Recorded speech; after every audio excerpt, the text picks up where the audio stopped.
I was the family's black sheep, but I took my revenge by inheriting everything and making them face the truth about real success. My mother's annual Christmas dinner had always been more of a performance than a family gathering. The crystal chandelier cast its golden glow over the mahogany dining table. The fine china plates were perfectly arranged, and the expensive wine was poured into delicate glasses. It was all part of her carefully orchestrated show of family perfection. But this year was different. The usual tension that simmered beneath our polite smiles had turned into something heavier, darker. Grandma Rose's empty chair at the head of the table seemed to mock our pretense of normalcy. "Sarah, darling, how's the hospital?" My mother's voice carried that familiar note of pride as she addressed my older sister. "I heard you're being considered for chief of surgery." I took a slow sip of water, already knowing what would come next. Sarah's achievements had always been the centerpiece of these family dinners, each accomplishment displayed like another jewel in my mother's crown. "Actually, Mom," Sarah's perfectly manicured fingers tapped against her wineglass, her engagement ring catching the light. "I got the position last week, youngest chief of surgery in the hospital's history." The table erupted in congratulations. My father beamed, my mother dabbed her eyes with an embroidered napkin, and my younger brother Michael, the successful corporate lawyer, raised his glass in a toast to Sarah. "To Sarah," he announced, continuing the Bennett family legacy of excellence. I stared down at my untouched dinner, fighting the urge to point out that saving the struggling investment firm last year through my anonymous consulting work was also quite an achievement. But they didn't know about that, just like they didn't know about my thriving international business consultancy, or the fact that I'd helped 3 Fortune 500 companies avoid bankruptcy in the past year. To them, I was still just Olivia, the disappointment, the black sheep who'd refused to follow the prescribed path of medicine or law, the daughter who'd walked away from a promising position at their investment firm to start her own business. "And what about you, Olivia?" My mother's voice cut through my thoughts. "Still doing that, freelance work?" The way she said freelance made it sound like I was selling handmade crafts at local fairs rather than running a multi-million-dollar consultancy. "I'm doing fine, Mother." I kept my voice neutral, years of practice helping me maintain my composure. "Fine?" Sarah's perfectly plucked eyebrows rose. "At your age, you should be more than just fine. Remember when you left the firm? Dad gave you such a wonderful opportunity, and you just threw it away." I remembered that day clearly. I had discovered serious discrepancies in the firm's accounting and tried to warn my father, but he dismissed my concerns. 2 years later, those same issues nearly bankrupted them. I'd stepped in anonymously through my consultancy to save them, but they never knew. "Sarah's right," my mother sighed dramatically. "If only you'd listened to us, you could have had a real career by now." She gestured vaguely at me, as if my entire existence was somehow lacking. "Speaking of real careers," Michael chimed in, straightening his designer tie, "my firm just landed the Maxwell account, $3 billion in assets." He smirked in my direction. "But I suppose that's a bit beyond your scope, sis. How's your little consulting thing going?"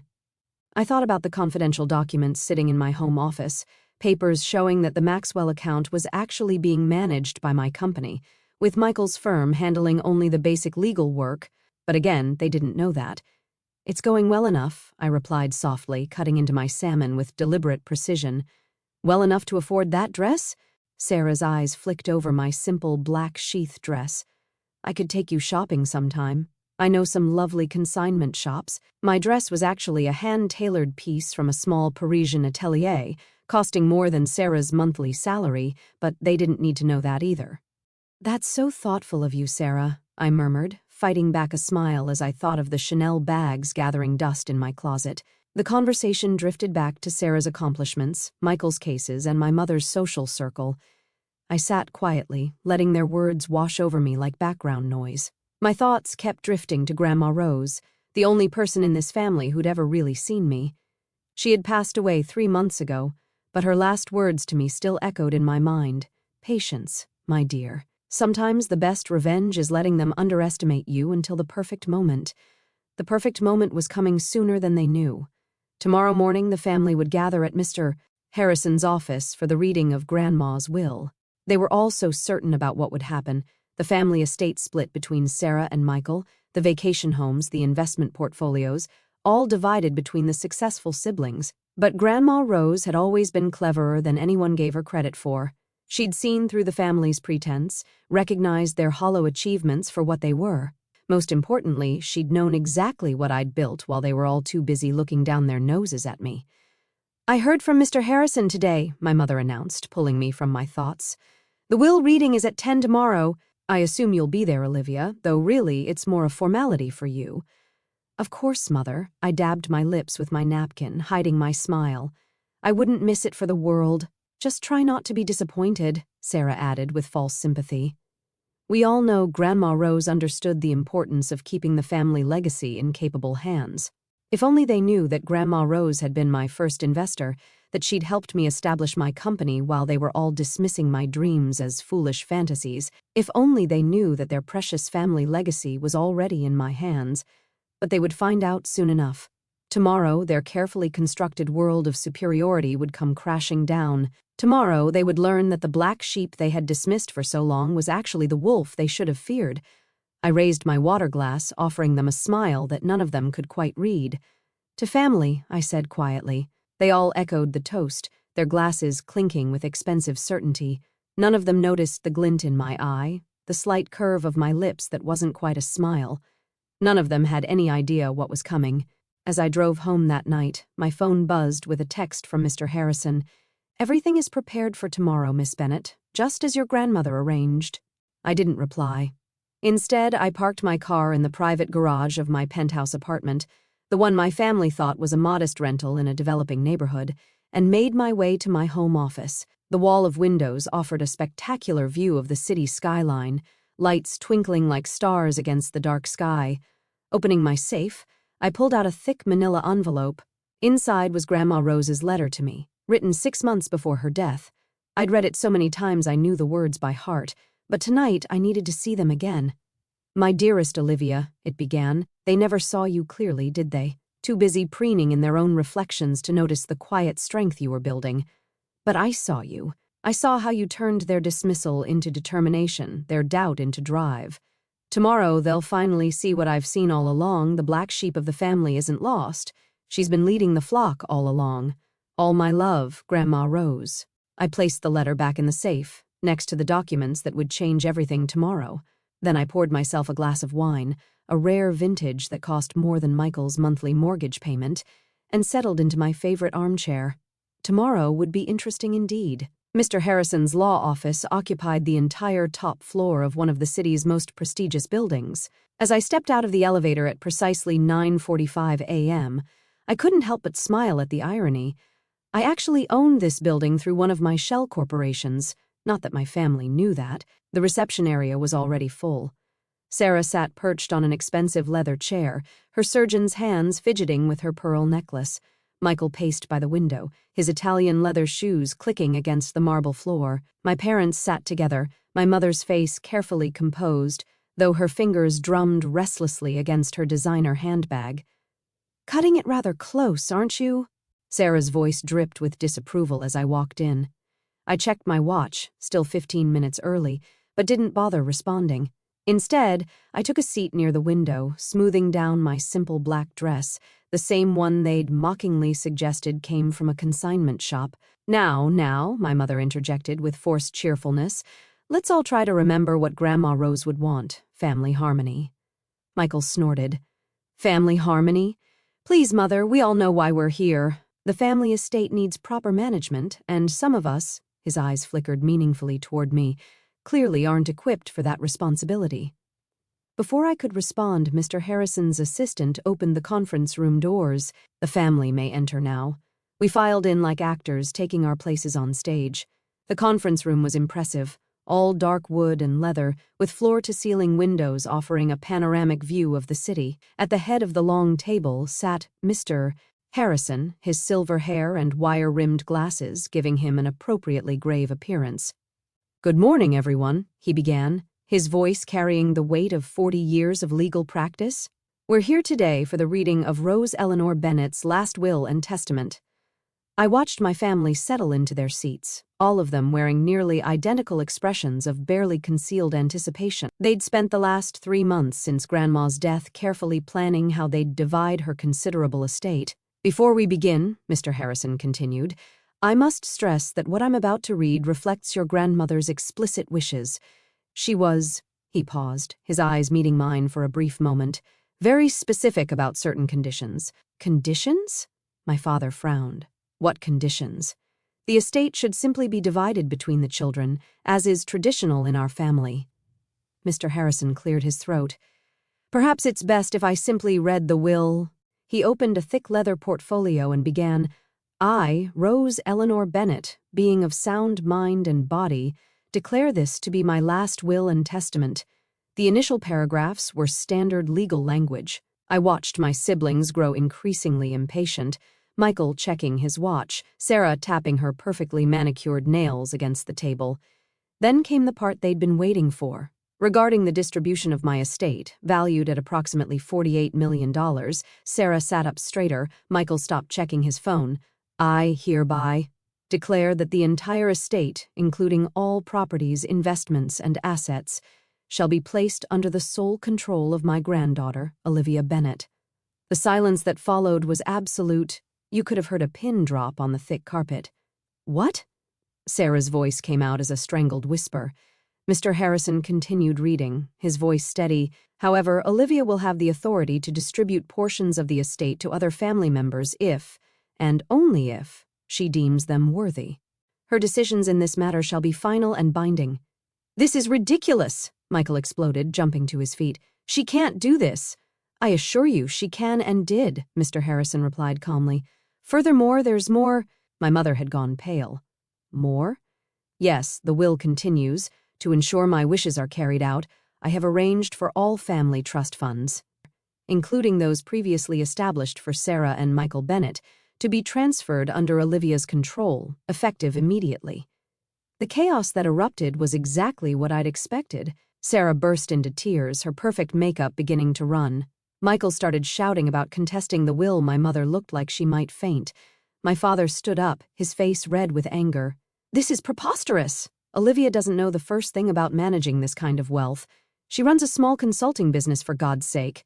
I finally spoke, my voice quiet but clear.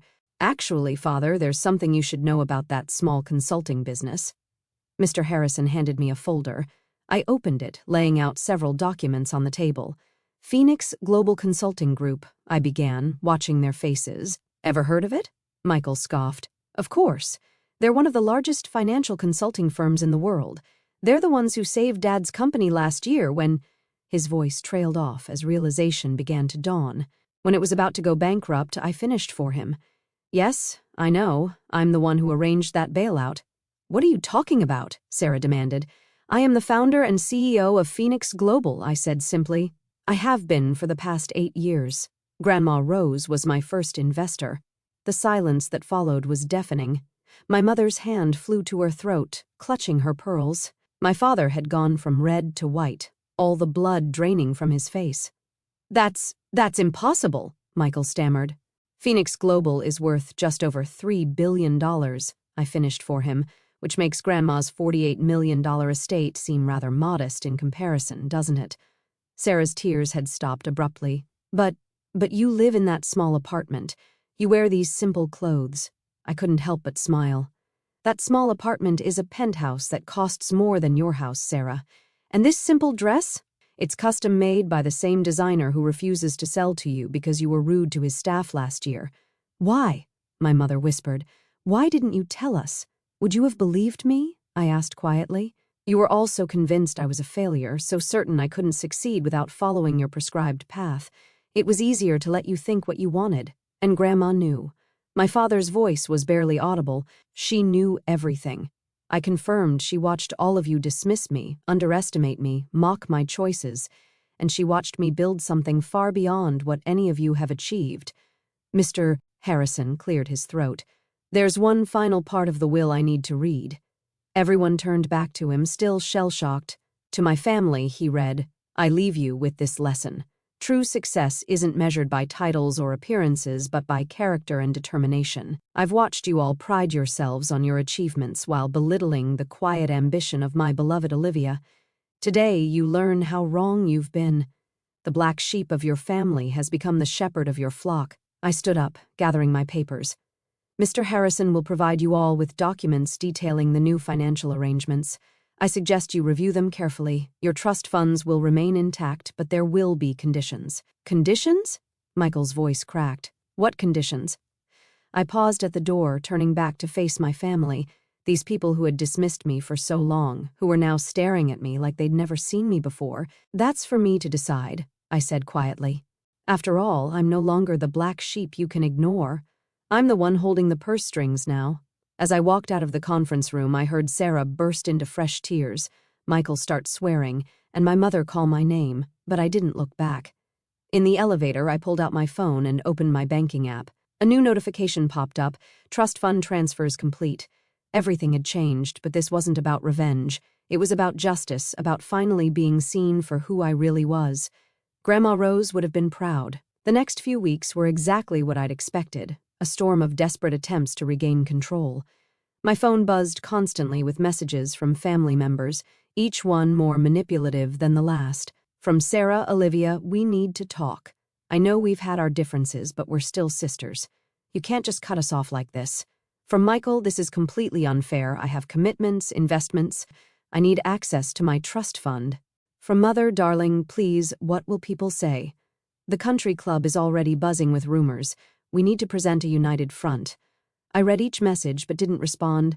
Instead, I focused on my work, steering Phoenix Global through a major merger while simultaneously restructuring my family's finances. It was during one of these late nights at the office that my assistant, Lisa, interrupted me. "Miss Bennett, your sister is here." I looked up from my computer screen. Through the glass walls of my corner office, I could see Sarah standing in the reception area. Gone was her usual air of superiority. She looked smaller somehow, uncertain in a way I'd never seen before. "Send her in." Sarah's eyes widened as she took in my office.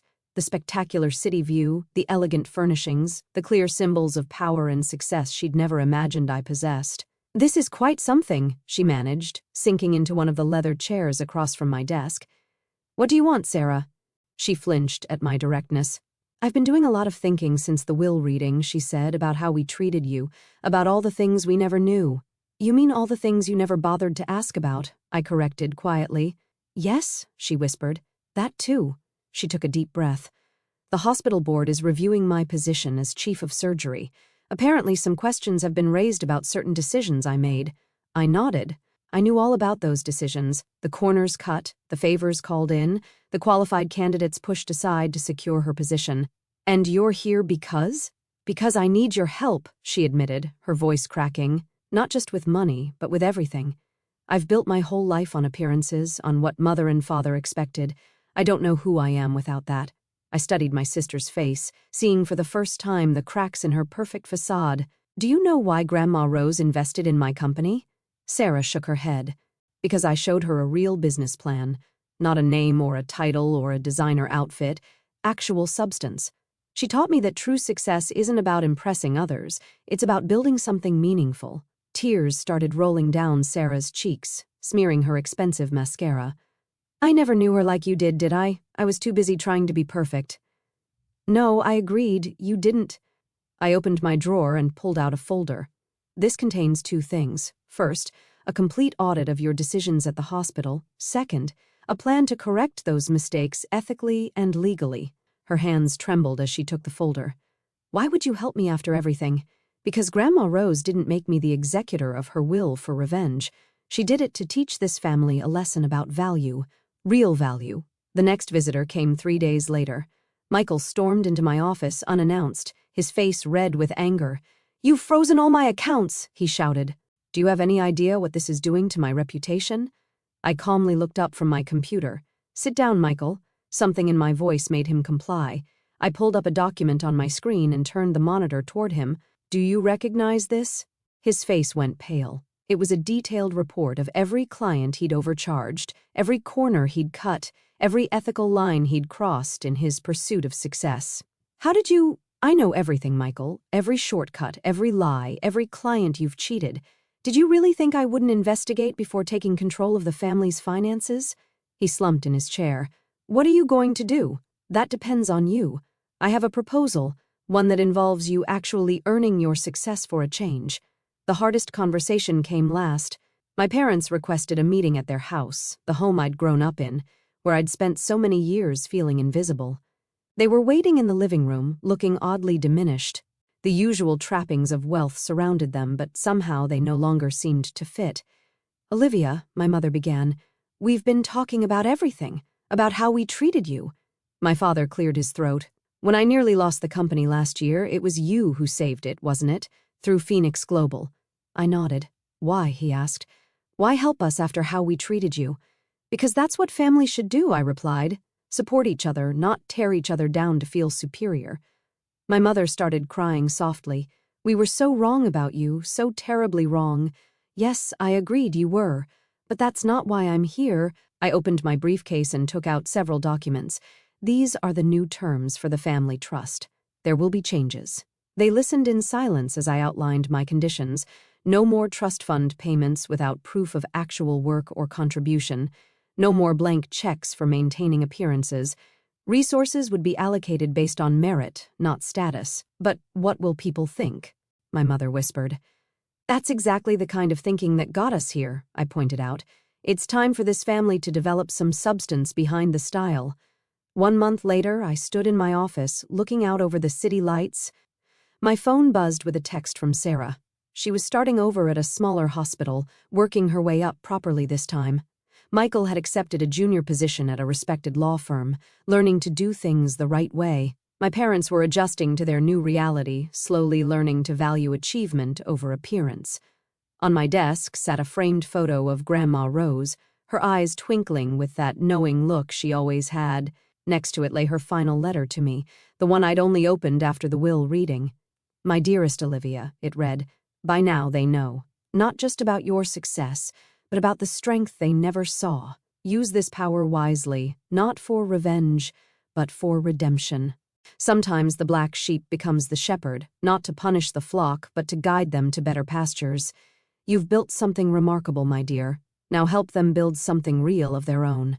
All my love, Grandma Rose." I smiled, touching the letter gently. She had known exactly what she was doing, setting up this elaborate lesson. It was never about the money. It was about forcing my family to finally see the truth about success, value, and what really matters. My phone buzzed again. A message from Sarah, meeting for coffee tomorrow? I could use some advice about this new position. I texted back, "Yes, and Sarah, wear whatever you want. No designer labels required." Looking out at the city lights, I felt at peace. The black sheep had indeed become the shepherd, but not to lord over the flock, to lead them toward something better, something real. Grandma Rose would have liked that. I stepped away from the window, my gaze settling on Grandma Rose's letter once more. Her words had guided me through this journey, not just to reshape my family's perspective, but to share the lessons of resilience and authenticity with others. I decided to establish a foundation in her name, dedicated to mentoring young entrepreneurs who, like me, were underestimated or overlooked. Through this, I could pass on the wisdom she'd instilled in me, that true success is built on character and perseverance, not appearances. I felt a deep gratitude for Grandma Rose, whose faith in me had been my cornerstone, and for my family, who, in their own way, were beginning to embrace change. Their efforts, however imperfect, reminded me that redemption is a shared journey. With a quiet smile, I whispered a thank you to the woman who'd seen me when no one else did, knowing she'd be proud of the legacy we were building together. My story ends here. Thank you for listening to me.